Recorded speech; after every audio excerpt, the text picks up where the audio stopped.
Bibig sa taglay niyang kulit, tsak ika'y mapapaibig. Ang bibi mo at ang bibi ko. I love you! Love you, pare. Bibo!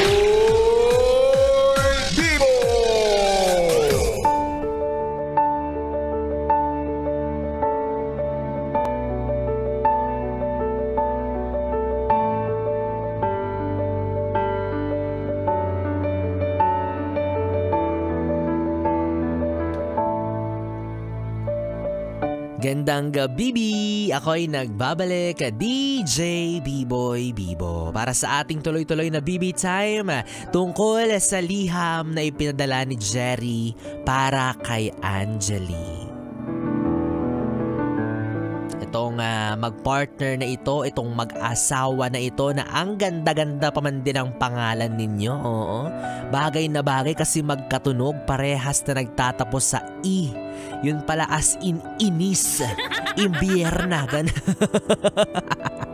Diba? Pero hindi naman sila hiwalay, no? Wala namang sinabing hiwalayan doon sa dulo ng liham na ipinadala ni Jerry. Instead, or in fact, it is an appreciation or ipinagkakalat niya pa sa buong mundo kung gaano siya ka-proud sa kanyang asawa na si Angeli, na bagamat mainitin ang ulo, talaga namang patuloy niya pa rin iniintindi. Ay, ba naman ang buhok niya ni Angeli? Pasabunot nga!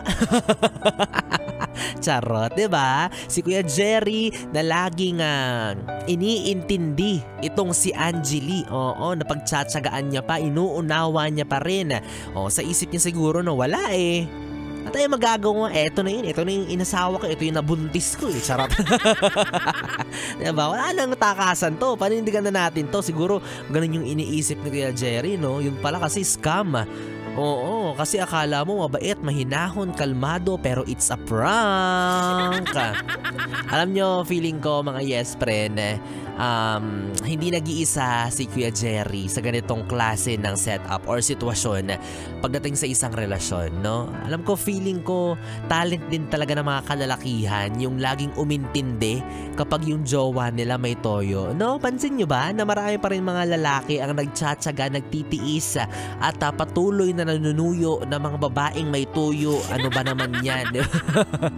Kasi nga naman, di ba, may toyo siya tapos amoy suka ka, di bagay talaga kayong dalawa.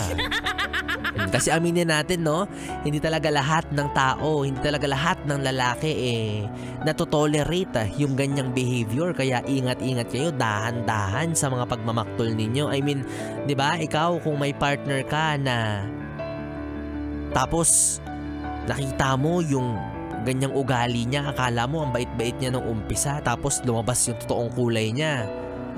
Ikaw ba, pagtsatsagaan mo ba siya or hihiwalayan mo na agad?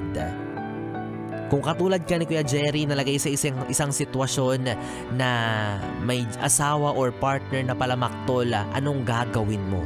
Diba? Kaya ikaw, yes friend, ang swerte-swerte mo kung toyoin ka tapos yung jowa mo mahaba ang pasensya. Palakpakan para dyan sa jowa mo. Patatayuan ko siya ng monumento, malaking ribulto. Oo, pero, wag kang magpapakampante, hindi ka siniswerte. I am warning you, hindi yan sa lahat ng pagkakataon at may posibilidad na hindi rin yan panghabang panahon. Ay, kinabahan, biglang naglambing sa asawa niya. Diba? Kasi aminin na natin, lahat tayo tao, wala sa atin ang perpekto. Lahat tayo may kanya-kanyang haba ng PC. Lahat tayo may kanya-kanyang limits. Maaaring yung sa'yo mas maikli kaya tuyoin ka, kaya ganyan yung ugali mo kesa sa kanya, diba? Pero napupuno din yung taong yan. May hangganan din yan. Kaya wag niyong abusuhin. Ilagay niyo sa lugar yung pagmamaktol ninyo. Ang toyo po, mga yes friend, mga kababaihan, sa kusina yan natatagpuan, ha? Or sa tindahan. Nilalagay yan sa adobo, hindi sa utak mo, hindi sa ulo mo. Kaya ilugar mo yan, utang na loob. Kasi sabihin na natin na, sige, valid naman yung nararamdaman mo kasi feeling nyo, yan talaga yung nararamdaman niya. Sige, go, feelings niyo yan Bigay namin sa inyo yan. Pero yung behavior nyo and response niyo towards what you feel, doon tayo nagkakatalo. At please, pakiayos. Nakakahiya naman sa mga kindergarten yung pagtatantrums ninyo. And again, kasi nga, hindi sa lahat ng oras, iintindihin at susuyuin kayo. Malas nyo pag ako naging jowa nyo. Sasabayan ko yung pagtotoyo. Paiksian tayo ng pasensya. Mas mahaba pa yung nakita mong sintron ni Judas nung bagong taon. Sinasabi ko sa'yo. Tsaka ibang Judas yung makikita.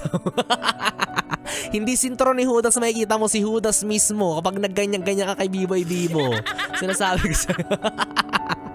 As someone na mainitindi ng ulo at ma-pride, ganyan. Ay be, mag-aaway tayo 2 years. Anong 2 years? Hindi abot ng 2 years, 2 minutes lang relasyon natin.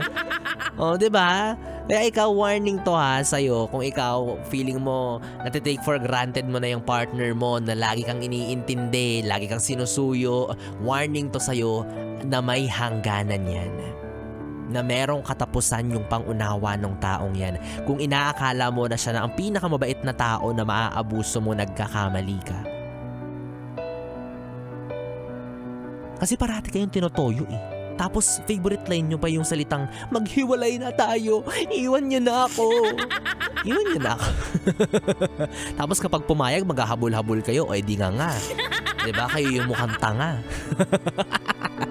O kaya naman kung ikaw yes friend sa mga oras na to, tinutoyo ka, umayos ka ng ugali mo, ayusin mo yung pagmumukha mo, sinasabi ko sa'yo, pupuntahan kita dyan sa inyo para lang, charot, nagbanta. Wala anyways mga yes friend, bahala ka dyan sa buhay mo, baka ako pa yung toyoin sa'yo.